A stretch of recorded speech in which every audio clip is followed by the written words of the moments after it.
चलिए अगला जो टॉपिक है आज का हमारा वो है 16th फाइनेंस कमीशन। ठीक है, 16वां वित्त आयोग। और हम इसकी चर्चा क्यों कर रहे हैं, तो काफ़ी पहले बन भी चुका है, बातचीत हो चुकी है। तो रिजर्व बैंक के deputy governor T Ravishankar 16th finance commission के पार्ट टाइम मेंबर बनाए जा रहे हैं। क्लियर है?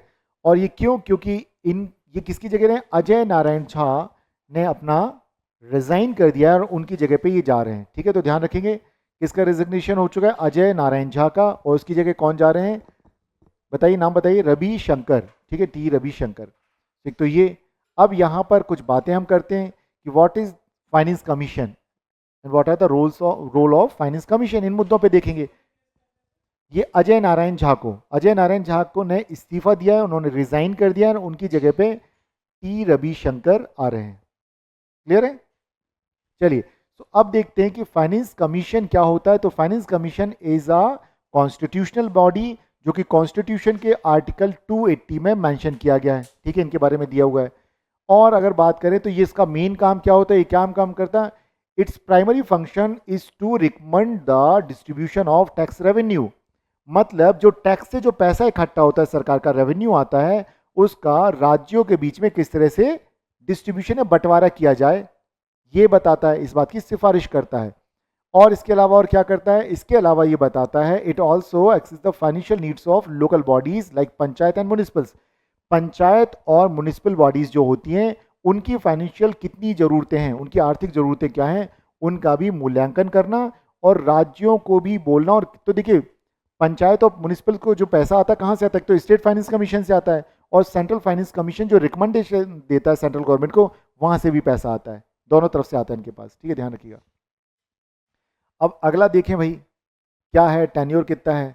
तो 16th finance commission was constituted on 31st of December 2023।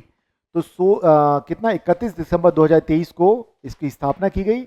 और ये कब तक के लिए अपनी रिकमेंडेशन दे रहेगा? टाइम इसका क्या है? 2026 से 31 तक के लिए। ठीक है, ये अगले 5 साल के लिए दे रहा है। तो अभी बनाया गया है, तो आगे के लिए बनाया गया, तो 2026 से 31 तक के लिए। ठीक है, 2026 से 2031 तक के लिए। इसके अलावा और देखते हैं जरा आगे क्या है। तो अब देखा जाए तो कॉन्स्टिट्यूशन के पार्ट 12, ठीक है, पार्ट 12 में जो बात लिखी गई है कि जो जो भी रेवेन्यू इकट्ठा होगा, टैक्स रेवेन्यू, उसको डिस्ट्रीब्यूट किया जाएगा। तो एक तो आ गया कि कौन से आर्टिकल में? तो 280 में आ गया। कौन से पार्ट में? तो पार्ट 12 में आ गया। क्लियर है? इसके अलावा और क्या है? जो ग्रांट्स की बात की जाती है कि ग्रांट्स दी जाती है, ठीक है, वो क्या होता है? आर्टिकल 275 में है प्रोविजन कि देखिए, principles for grant in aid of state revenue under article 275। तो अनुच्छेद 275 के तहत राज्यों को सहायता अनुदान जो दिया जाता है, उसकी भी सिफारिशें यही देता है, या उसके लिए जो सिद्धांत बताता है कि कैसे दिया जाए। क्लियर है? चलिए, और क्या क्या करता है ये हमने ऑलरेडी देख चुके हैं कि ये पंचायतों और नगर पालिकाओं के लिए भी क्या करेगा?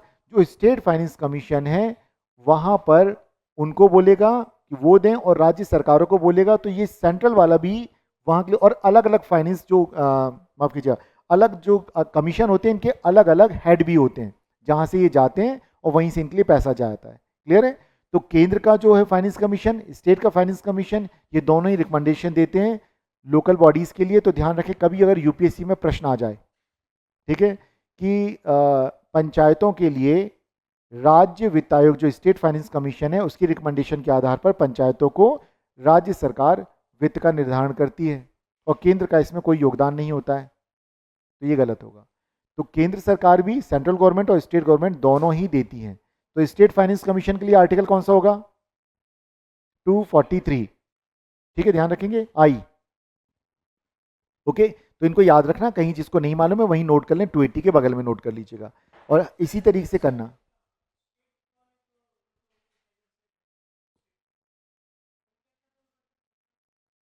किस चीज के लिए? पंचायत के लिए। ये भी रिकमेंडेशन देती है स्टेट को, सेंट्रल गवर्नमेंट को, कि आप इन इन चीज़ों के लिए फंड्स दीजिए। ठीक है भाई, रूरल इलाकों में अगर डेवलपमेंट चाहिए, अर्बन बॉडीज़ का हमें चाहिए कि वो अच्छे से फैसिलिटीज़ अगर दें सबको, तो क्या होगा? फंड से ही होगा सब कुछ।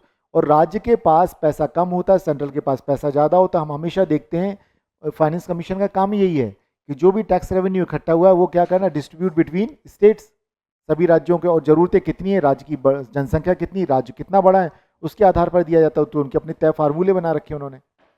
चलिए अब यहाँ पे कुछ चीज़ें और देखते हैं, इसका एडमिनिस्ट्रेटिव डिटेल्स क्या है, तो देखें क्या है क्वालिफिकेशंस।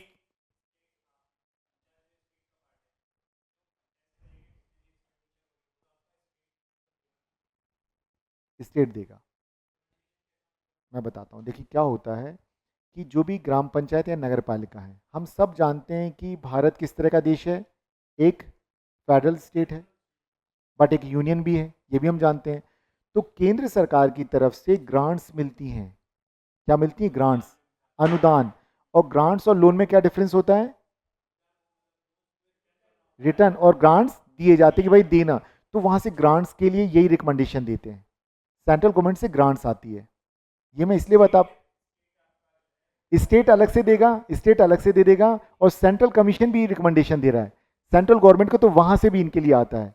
ये मैं प्रैक्टिकली मैंने इन चीज़ों को देखा है, क्योंकि मेरी वाइफ का ये डिपार्टमेंट रहा है, ठीक है, जिसे हम सीओ बोलते हैं यहाँ पे।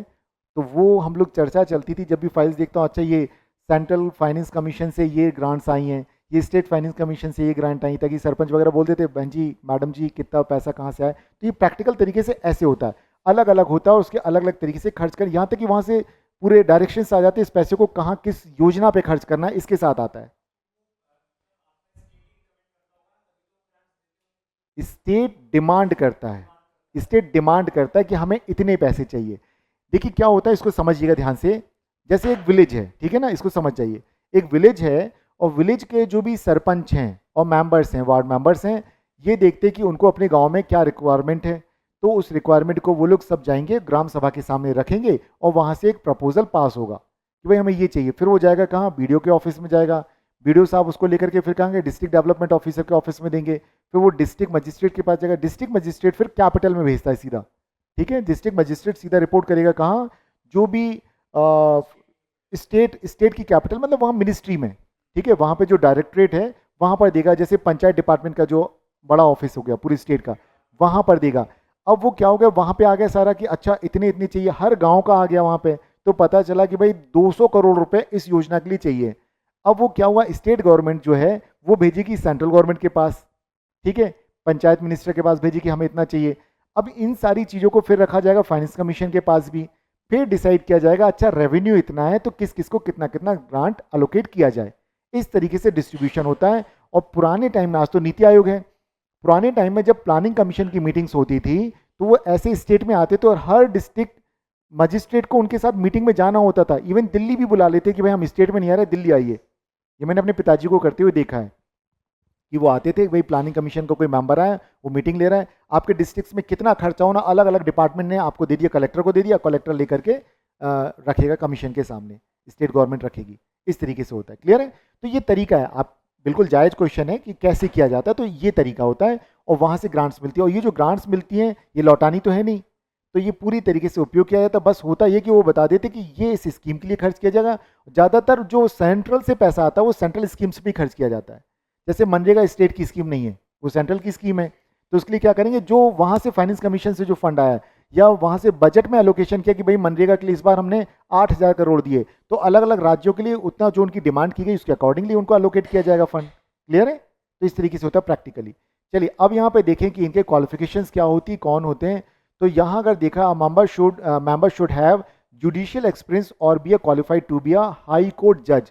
कोई भी जो सदस्य बनेगा, या तो उसे किसी भी तरह का न्यायिक अनुभव हो, मतलब काम कर रहा हो कोर्ट में, या फिर कम से कम वो उच्च न्यायालय के न्यायाधीश बनने की योग्यता रखता हो, ठीक है, तो जो हाई कोर्ट में जज बनने के लिए जा सकता है। और क्या होगा कि उसको अनुभव होना चाहिए किसी चीज़ का, एक्सपर्टीज इन फाइनेंस, इकोनॉमिक्स और पब्लिक एडमिनिस्ट्रेशन। तो ज़्यादातर इसमें जो लोग भी होते हैं तो या तो कोई प्रोफेसर वगैरह होते हैं, अर्थशास्त्री वगैरह होते हैं, या प्रशासनिक अधिकारियों को अपॉइंट किया जाता है इस तरह से। और क्या होगा, उसको यहाँ पे देखेंगे तो हम क्या बोलेंगे, गवर्नमेंट फाइनेंस एंड अकाउंट्स का उसे अच्छे से नॉलेज होना चाहिए, ठीक है, मतलब सरकारी वित्त और लेखा का उसे ज्ञान होना चाहिए। अगर ये है तो कोई भी व्यक्ति आ सकता है। इसके अलावा क्या क्या नहीं होना चाहिए, मानसिक रूप से उसको स्वस्थ होना चाहिए, ठीक है, अनसाउंड माइंड नहीं होना चाहिए, किसी भी तरह का उसके ऊपर वो इंसॉल्वेंट नहीं होना चाहिए, दिवालिया नहीं होना चाहिए। इसके अलावा अगर देखा जाए तो नैतिक तौर पे भी वो व्यक्ति सही होना चाहिए, और इसके अलावा ऐसा भी देखा जाता है कि किसी भी तरह से उसका फाइनेंशियल इंटरेस्ट कहीं ऐसा तो नहीं कि बन के कोई फायदे उठाने के लिए आ रहा हो, तो ये चीज़ भी देखा जाएगा। हाँ, दिवालिया, इंसॉल्व, बैंक करप्ट और इंसॉल्वेंट एक ही बात है। बैंक करप्ट का मतलब हो गया कि जो बैंक का पैसा नहीं दे पा रहा है, ठीक है। और दिवालिया भी लगभग वही चीज़ है कि भाई किसी से लोन लिया है, भाई मेरे पास लौटाने के लिए है ही नहीं, मैं इंसॉल्वेंट हो गया, मेरे पास एक एक फूटी कौड़ी नहीं, बोलते ना हिंदी में क्या है, वो एक फूटी कौड़ी नहीं होना, दिवालिया घोषित हो जाना, ठीक है। इसलिए इंसॉल्वेंसी एक्ट आ गया है कि कई जो कंपनीज हैं वो क्या होता है कि फिर वो बोलेंगे भाई हम आपको बैंक को कर्ज लौटाने में सक्षम नहीं, तो कहीं कोई बात नहीं, इंसॉल्वेंसी एक्ट है, हम आपकी प्रॉपर्टी को क्या करेंगे, सीज कर लेंगे और उसको बेच देंगे मार्केट में। ये तरीका अपनाया जाता है, ठीक है। या फिर हम उसको दोबारा से क्या करेंगे, रीस्ट्रक्चर कर देंगे लोन को, ये भी होता है। रीस्ट्रक्चर मतलब लोन को फिर कुछ कम कर देंगे, लेकिन उन्हीं का होता है जिनकी पहुंच होती है ऊपर तक। चलिए अब यहाँ पे देखते हैं कि इसका जो टर्म देखें तो अपॉइंटेड बाय प्रेसिडेंट, ठीक है। किसके द्वारा अपॉइंट होते हैं, प्रेसिडेंट के द्वारा होते हैं। क्या ये रीअपॉइंट हो सकते हैं, तो बिल्कुल ये रीअपॉइंट हो सकते हैं, ध्यान रखें। तो प्रेसिडेंट ही तय करते हैं कब बनेगा कब नहीं बनेगा, ये परमानेंट नहीं होता है। प्रेसिडेंट देखते हैं अच्छा ये हो गई, इन्होंने अब 26 से लेकर 31 तक का दे दिया रिकमेंडेशन, ओके ठीक है अब दोबारा बनाएंगे, फिर 17वां बन जाएगा, ऐसे ही चलता रहेगा। और कोई भी मेंबर जो है क्या कर सकता है, रिजाइन कर सकता है प्रेसिडेंट को अपना लेटर देकर के कि सर मैं नहीं रहना चाहता हूं, मैं जा रहा हूं छोड़ करके। अब अगर देखा जाए पावर एंड फंक्शंस की अगर हम बात करें, तो वो भी देखना जरूरी कि इनको क्वाजी जुडिशियल बॉडी के पावर्स होते हैं। अर्ध न्यायिक जो होते हैं वो इनको शक्तियां प्राप्त होती, जिसे हम बोलेंगे दीवानी न्यायालय, ठीक है। सिविल कोर्ट के पावर होते हैं, जैसे कि गवाहों को बुलाना, समनिंग विटनेस, ठीक है। या फिर दस्तावेज किसी भी तरह के अगर जरूरत पड़ती है कोई भी डॉक्यूमेंट्स की, तो डॉक्यूमेंट्स को भी समन कर सकती है, भाई लेके आओ हमारे सामने डॉक्यूमेंट्स को दिखाओ। और क्या करना है, किसी भी तरह का जो पब्लिक रिकॉर्ड है उसको भी अपने पास मंगवा सकते हैं। क्लियर है, ध्यान रखेंगे। इसी तरह से अगर मान लीजिए कोई भी पब्लिक जो सार्वजनिक जो किसी भी क्या बोलेंगे उसको, पब्लिक सेक्टर यूनिट, सार्वजनिक निकाय, उनसे भी ये मंगवा सकते हैं, कोई भी चीज़ देख सकते हैं। पीएसयूज बोलते हैं, पब्लिक सेक्टर यूनिट्स, पीएसयूज, सार्वजनिक निकाय मतलब पीएसयूज हो गए, राइट, ठीक है। तो वहाँ से किसी भी जगह से डिमांड कर सकते हैं, किसी को भी बुला सकते हैं, तो इनको ये सारी चीज़ें कोई भी जानकारी। और इसके अलावा अगर कोई पूछे कि भाई इनका कहाँ तक इनका जोरिडिक्शन है, तो पूरे इंडिया पे इनका जोरिडिक्शन होता है। जैसे स्टेट कमीशन का तो क्या होगा, स्टेट की बाउंड्री के अंदर, और ये क्योंकि 280 से जो बन रहा है नेशनल कमीशन है, तो इसका पूरे इंडिया के सारे स्टेट्स के ऊपर इसका जोरिडिक्शन होता है। क्लियर है। तो चलिए हम इस जो AX4 है इसको हम करेंगे अगले दिन, बट ये नोट्स आपके पास आज पहुंच जाएंगे, बिल्कुल ये आपके पास पहुंच जाएंगे, ठीक है। क्योंकि हमारे पास है अभी सिर्फ 3 मिनट, तो हम इसको पूरा कंप्लीट नहीं कर पाएंगे, इसके बाद भी और भी कई सारे टॉपिक हैं तो कवर अभी नहीं हो पाएंगे, तो हम इसको यहीं पर क्लोज करते, उस टॉपिक को हम अगले में देखेंगे। क्लियर है, कोई समस्या यहाँ तक। चलिए, तो प्लीज़ इन चीज़ों को अच्छे से पढ़ लीजिएगा और तैयार रहिएगा, कभी भी आपका टेस्ट लिया जा सकता है। और